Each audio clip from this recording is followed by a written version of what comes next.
Okay,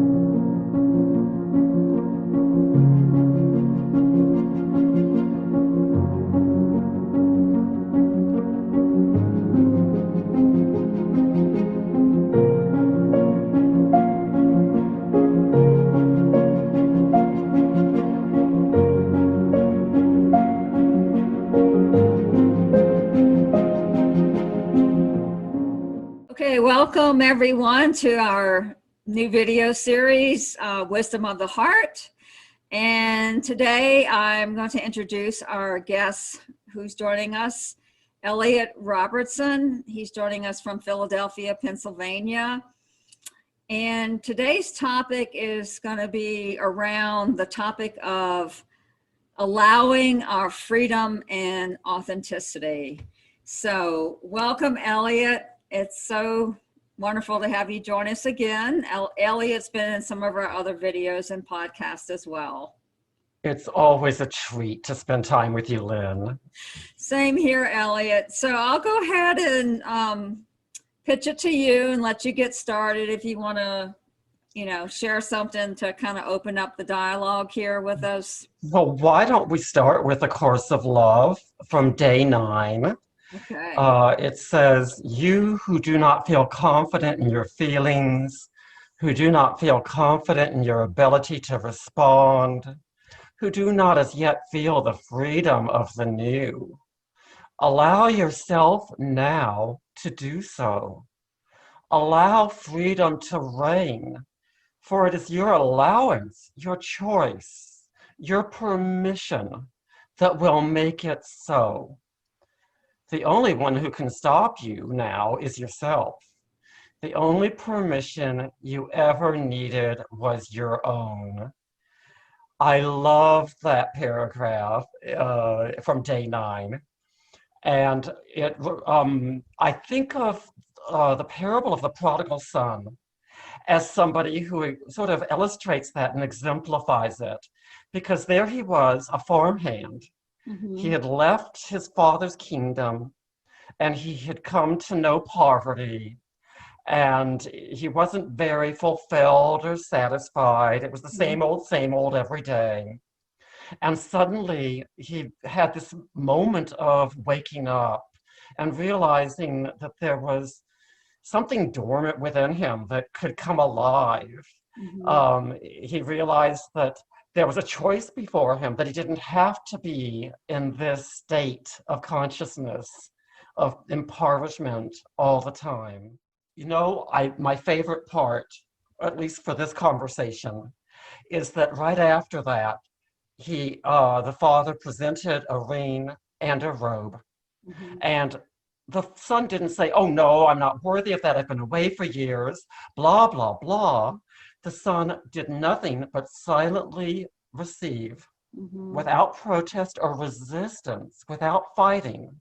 He received his sonship. He received his innocence. He received himself. He mm-hmm. allowed himself, his sonship to be received and given to him, and he wore the ring and the robe.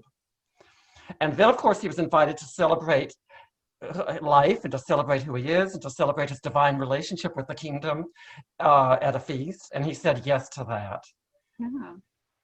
Yeah, I love that too. And it says that I like that when it says the only permission you ever needed was your own to claim, to allow freedom to reign. And I think that's, to me, the freedom is so integral to what you're saying about to claim your inheritance. That's what I hear in the prodigal son, that he went out in the far country and then went through all the circuitous routes and then decided that, I guess he made an internal decision from his own heart to go to be in the kingdom, to be consciously aware, because we're always in the kingdom, right? The kingdom of God is within. So he made that conscious awareness to be in the kingdom. And to me, that's claiming our inheritance or claiming our freedom, or as it says, it's your allowance of it's your choice, your permission that will make it so. So you Yeah, want to and maybe expand a little bit. Is that just like claiming the truth of who we are? In any moment, we have the freedom to do that. Is that yes, what you're? indeed. And in a way, giving yourself permission to be who you are and Uh-huh. to seek living in the kingdom is a conscious choice, and it is sort of the opposite of fighting life and cursing life, and it's really in a way it's non-resistance. Mm-hmm. There's resistance and there's non-resistance. Mm-hmm. Another way of looking at it, if we step aside from the prodigal son, is just think of a dance floor, and that's an elevated place where you can go. Mm-hmm. And, Jesus was so into totality. That comes through here and there throughout A Course of Love. He always says that you need to choose 100% into the kingdom.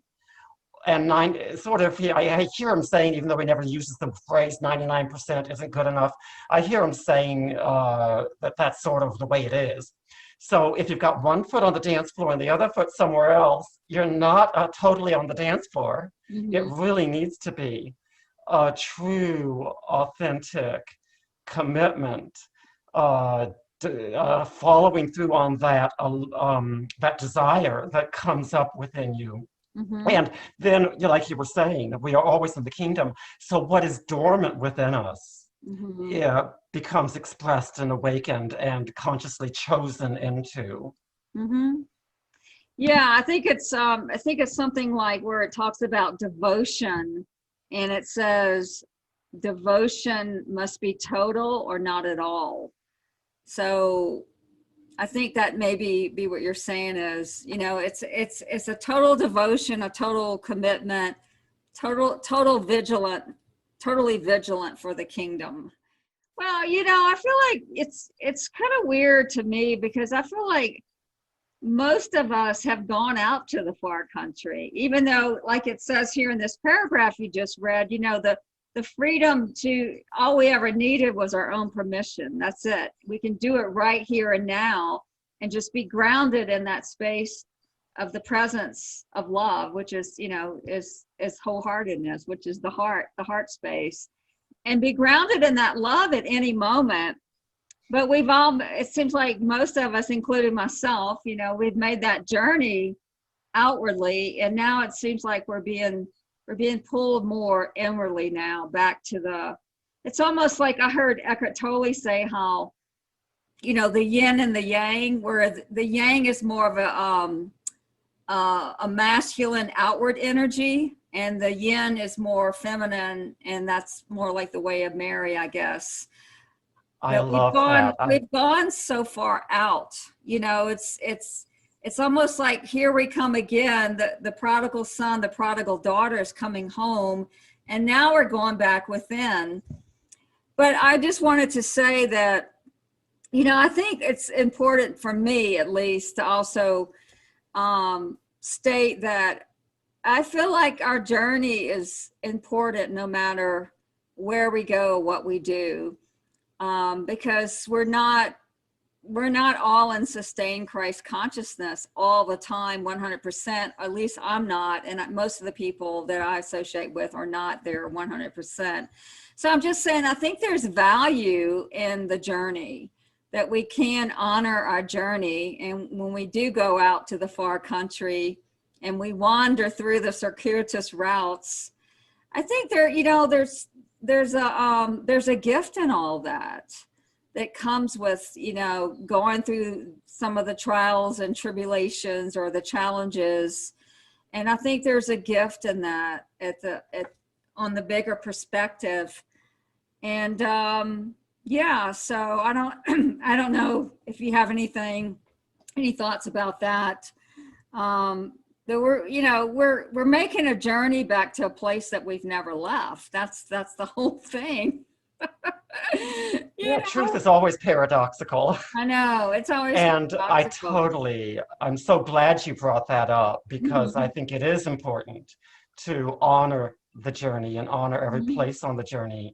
And ideally, we can look back at our lives, and it's wonderful to say thank you for this miracle and that miracle. That's a very important practice that a lot of us overlook, I think, is just really noticing how we've gotten so much support from the cosmic realm over the years that can go unnoticed sometimes.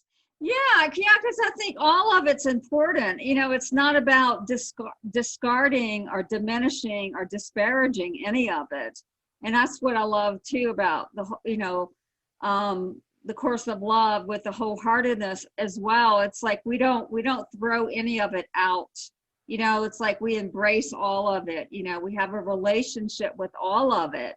And you know, as Rumi says, you know, there's a suffering is a gift and it's hidden mercy, you know. And I think it might be Rumi that also says about where there's a crack, that's how the light gets in. And so, you know, we do go through this journey, and there's challenges and, you know, things that we have to go through, but I think it's all part of the bigger picture. And then at some point, you know, we realize that, yeah, you know, I claim my freedom here and now. And so it's all part of it. I think it's good to honor all the feelings and all the experiences that we've been through. Yeah, and you were saying that disparaging is not the way to go, and absolutely, I think, of course, whenever there's judgment showing up, then that's a sign that it's time to adjust course and let go of the judgment. Judgment is resistance, and allowing is non-resistance.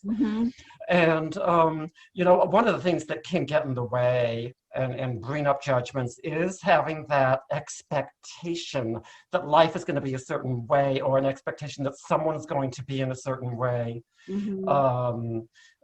So maybe a father will have a son who's having trouble with math, and we'll start judging that because he may have always had this expectation that his son is going to be brilliant and really good at math, and or at least good enough to handle a cashier job and to do the arithmetic. That expectation is what really needs to be discarded. And then appreciation and celebration of who he is and his challenges can come forward. You know, earlier you were saying something about the feminine, and absolutely allowing and receiving are very much feminine energies. That's the age we're in now, and I'm so excited about that. I really want to be living from the heart as the leadership place, as the central place. And I really want, as it says at the very start of A Course of Love, I want my mind to appeal to the heart. Yes. Yeah, that's the wholeheartedness that the Course of Love talks about. Yeah. And that's the unity, that's a unity consciousness too. When the mind and the heart are joined, yeah, there's no longer that split between, you know, who we are and what we're doing. And so we're living from that power within, the true power within. And yeah, so anyway, another passage that I really like, this, what you just read, was the one right above that too. I'll just read that very quickly. It says, allow yourself now to experience your arrival, your return to your true home, your return to yourself, capital S. And then it says, laugh, cry, shout, or wail, dance and sing, spin a new web, the web of freedom. And I just love that. That's just kind of like it's uplifting for me. You say you've arrived home, and you're grounded in your truth and the authentic self, and that's the freedom. And we're allowed to, allow ourselves to express that, the truth of who we are. And that's the joy that comes through. It's like when you're in that true alignment and you're just flowing with that from within. Yeah, it's all about saying yes to who you are, your authenticity, saying yes to that undercurrent of joy that we're all born with, that Mhm. sometimes we just go years for years without really even tapping into that undercurrent of joy. And it's with us until our dying breath and beyond our dying breath. It's just Mhm. part of our essence. So it's all about life can be about just going to God and saying, please conform my heart to your heart, or going to Jesus or Mary Magdalene and saying, please conform my heart to your heart. It's all about God is always inviting us to step on the dance floor, always. And so we just need to say yes. We just need to give our consent. And that is the allowing, the yes, the consent. God is always saying, please fall in love with who you are. Please see yourself as I see you. Please see the divine light flowing from you. Mhm. Now imagine the sun or a star up in the sky. And now imagine the rays of sun refusing to shine. The sun would be so disappointed because the sun needs the rays of sun to go out and extend itself. So if God is the sun, and if we are denying that we're just as bright and brilliant as God is, that same essence, Mhm. then we're sort of denying God the happiness of watching his rays go out into the world. Mhm. It's kind of like there's a poem that somebody wrote about God looking at a vase, but there are no flowers in it. And we're the flowers. We're the whole raison d'etre for God making creation. Mm.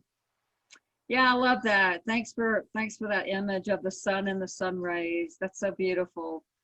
I always like to think of that. Yeah, I'm a sun ray of the sun. Yeah, rays of the sun extended from the oneself of love, the light of God.